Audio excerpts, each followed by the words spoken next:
In most movie fight scenes, no one's really being punched. No one's actually dodging bullets, or being chainsawed, or having whatever this is happen to their face. On-screen kisses, however, are real. There are only a handful of examples of fake movie kisses, like the final kiss in Falling for Christmas, which cuts to Lindsay Lohan's body double in a wig, and this kiss between Jonah Hill and Lauren London that allegedly used CGI to make their faces touch. Despite being a performance, on-screen kisses usually still require real intimacy between real people. Don't you think we should kiss? A couple weeks ago, I finally saw Wicked for Good. I thought it was fine. I enjoyed the music, a few of the visuals, and the beautiful gowns. But, and this is your spoiler warning, the Elphaba Fiyero kiss stood out to me. As the two profess their love for each other in Elphaba's hideaway, they're perched on the bed in a way that is suggestive but not overt. As they kiss, their mouths and faces turn away from the camera rather than toward it. And before the kiss ends, the camera discreetly cranes up to a shot of the moon overhead. Of course, the staging of this moment is because of the genre and the PG rating, but it still got my attention because of how much it stands out in contrast to other recent movies. In all of my research into movie kisses, I've come to realize that this type of theatrical, modest kiss has actually been the norm for a lot of Hollywood's early history. By contrast, other recent releases are fixated on highlighting the authenticity of the intimacy we're seeing on screen, both in how those scenes are shot and in the promotion of the films themselves. Is Sydney Sweeney and Glen Powell related? I really hope not. In an industry obsessed with real chemistry, on-screen intimacy comes with layers of personal complexity behind the scenes.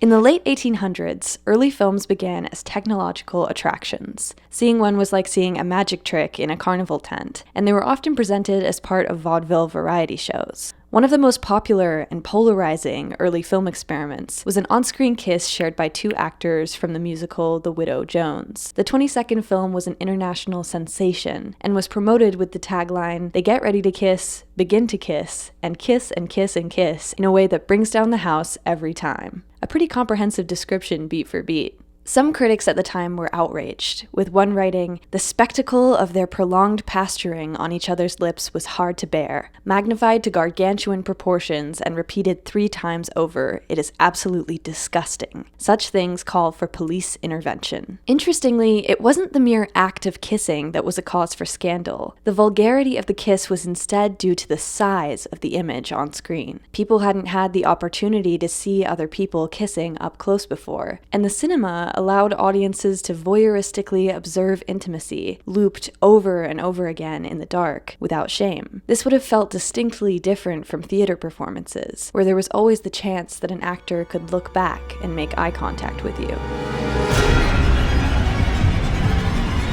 A kiss in early cinema wasn't just one part of a film's narrative, it was the entire film, so audiences were more inclined to think of these films as documentaries of real intimacy between people. The distinction between actors and the characters they portrayed was hazy. According to journalist Kristen Hunt, when the male actor from the famous Kiss film performed in a play with his wife that summer, fans begged him to perform a reenactment. His wife, who was not in the original film, refused to imitate the kiss with him, so an audience member apparently ran down the aisle and offered to take her place.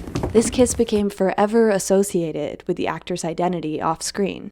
In 1921, Hollywood was hit by a tragedy. An actress and model named Virginia Rapp was violently assaulted by comedian Fatty Arbuckle at an industry party and died a few days later from her injuries. News of the trial drove Hollywood from the entertainment section of American newspapers to the front page. As the scandal grew around what Hollywood actors were supposedly doing behind closed doors, their on-screen personas also became more heavily scrutinized. A risque kiss on-screen was now evidence of a risque lifestyle off-screen. Legislators then began creating censorship bills, but the rules differed from state to state. Women could not smoke on screen in Kansas, but could in Ohio. A pregnant woman could not appear on screen in Pennsylvania, but could in New York. So rather than having their films censored by the government, movie company presidents opted to censor themselves. They created the Hays Production Code, a strict, highly conservative set of guidelines for what could not be shown on screen. The 1930 version of the code had extremely specific regulations, warning against portrayals of men and women sharing a bed, seduction, and lustful or prolonged kissing. To sanitize the image of film stars, films under the code made a deliberate effort to highlight that romance on screen was not a real display of intimacy, but actors playing a role. This dramatically altered Hollywood's representation of intimacy. On-screen kisses took on a style of restrained theatricality, and filmmakers had to tread carefully to avoid their films being banned. Much like Wicked, Code-era actors would kiss with their heads turned away from the viewer, so their mouths couldn't properly be seen. Film scholar Linda Williams also notes that these kisses were imbued with an otherworldly, fantastical quality through romantic lighting, with filmmakers putting a stocking over the camera lens or rubbing Vaseline on it in close-ups of the female lead to achieve a shimmery, ethereal effect. Williams also points out that kisses almost always occurred at the conclusion of a scene and were cut off before they naturally ended. In Casablanca, the kiss is interrupted by knocking over a wine glass, which the camera follows, hiding its conclusion from viewers. This subtly alienates the audience, using the camera's jarring movement to remind them that they're watching a film, which makes the kiss seem more artificial. You know, my favorite thing about the movie is it feels like a movie. The kiss in It's a Wonderful Life might seem fairly lustful, but the cut to the mother looking on also achieves this same effect. As Williams describes, such a long kiss between unmarried lovers might have been cause for scandal, but this shot is followed, in a radical ellipsis, by Mary and George emerging from a church, married. A kiss between sweethearts that leads directly to marriage can hardly be called taboo. In this case, the kiss serves a symbolic purpose, by representing their happy union, rather than becoming a source of purely voyeuristic gratification for the audience. By preventing the viewer from becoming absorbed in a scene's real intimacy, Code films attempted to illustrate that the people on screen were merely playing characters. You couldn't kiss me like that and not mean it just a teensy-weensy bit. Meet the greatest actor in the world. I'd rather kiss a tarantula. By the 1960s, an internal power struggle caused the code to stop being enforced, and it was replaced with a rating system that resembles what we have today. In this era, underground art films showcased people excessively engaging in real intimacy, like in the hour-long film Kiss. Films no longer highlighted the professional, detached quality of actors' performances, and the lines were being blurred between performance and reality. As art house influences trickled into mainstream Hollywood, the industry celebrated actors whose performances were realistic and raw.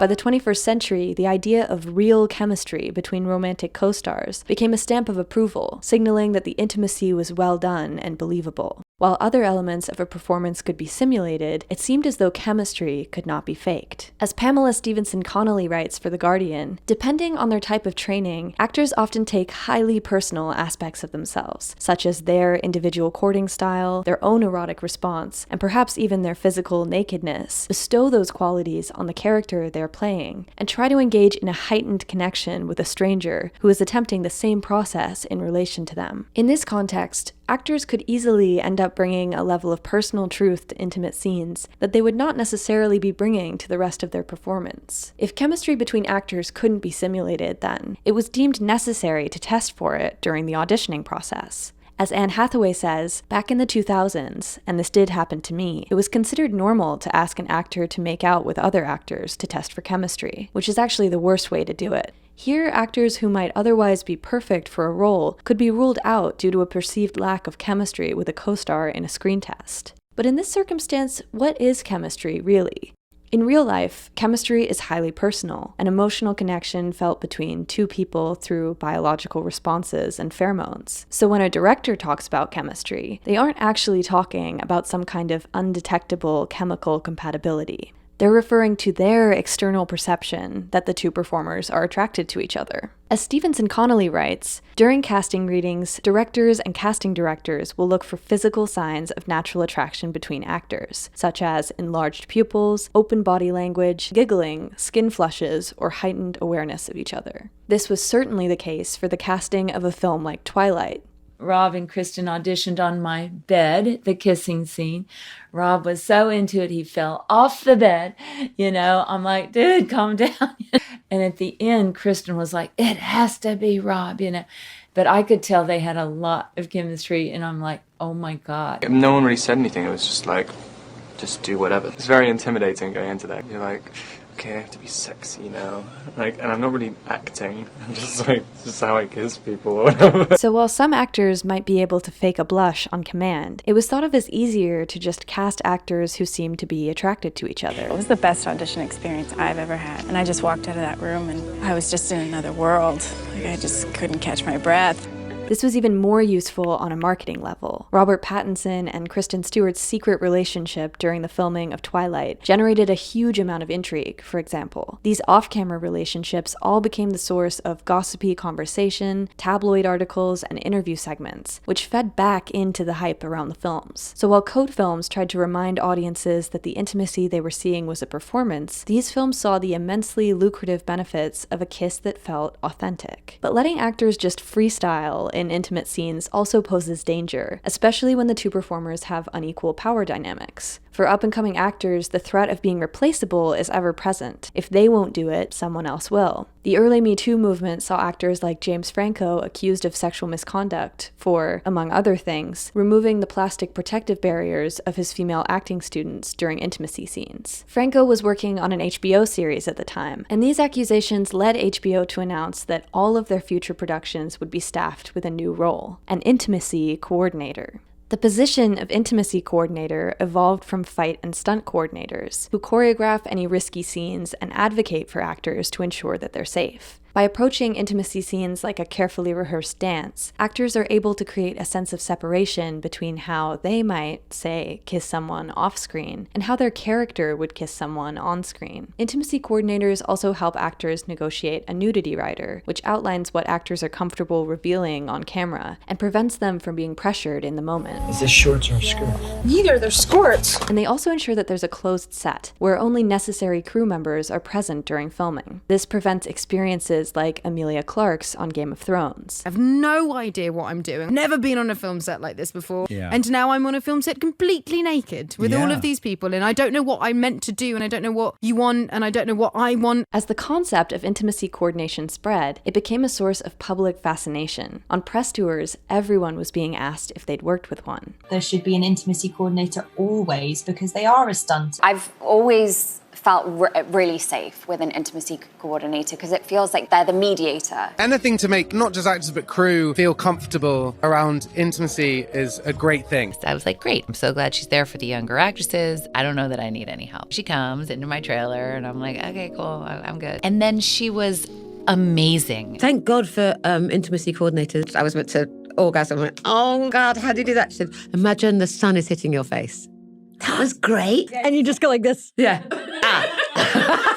But the voices dismissing the need for intimacy coordinators seem to be the loudest. Did you have an intimacy coordinator? For our film, we didn't. We decided that it would be best just to keep it small. To me, I had seen Sean's films, and I know his dedication to authenticity. I also wanted to immerse myself in that. In the promotion for Anora, Mikey Madison suggested that the inclusion of an intimacy coordinator on set would have diminished the authenticity of her performance. And in the promotion for Marty Supreme, Gwyneth Paltrow responded to an inquiry about intimacy coordinators by saying, "Girl, I'm from the era where you get naked, you get in bed, the camera's on. If someone is like, okay, and then he's going to put his hand here, I would feel, as an artist, very stifled by that." Here, Paltrow suggests that choreography limits creative expression, but much like fight choreography, where careful planning ensures the safety of both performers, creating boundaries around simulated intimacy helps mitigate power imbalances, which can actually help enable the conditions for creativity, as well as contained, safe moments of improvisation.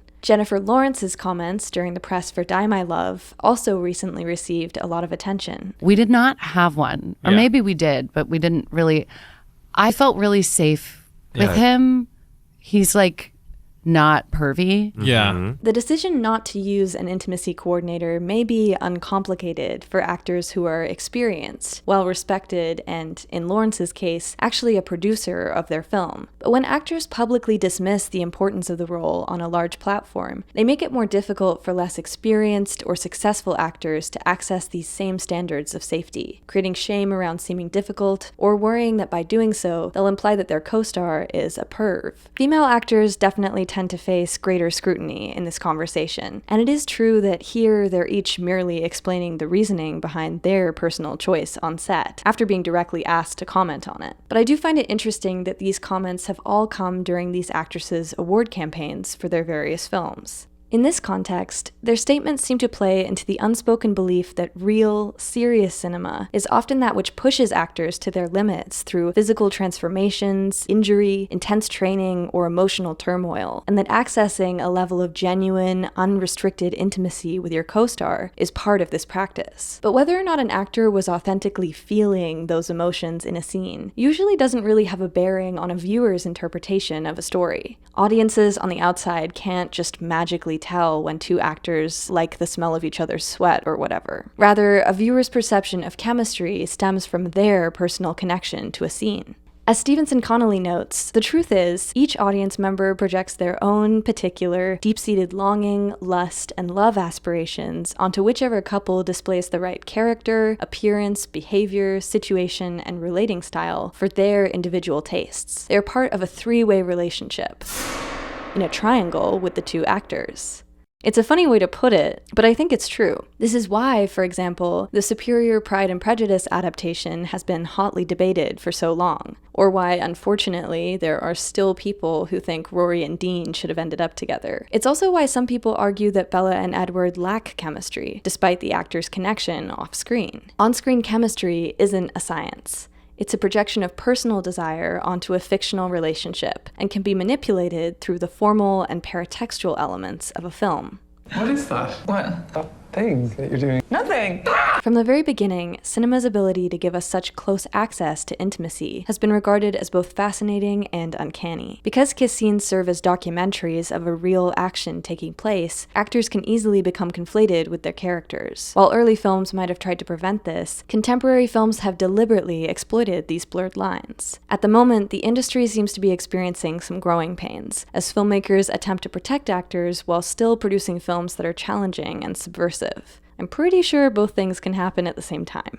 After all, collaboration with intimacy coordinators has resulted in what some consider to be the most boundary-pushing, obsessed-over intimacy in films and series of the last few years. Why do they have so much chemistry? Because we're good actors. So, while The Wicked Kiss was fairly tame, some audience members loved it, which makes sense. On-screen chemistry is created through our participation in it. So choose your next movie carefully.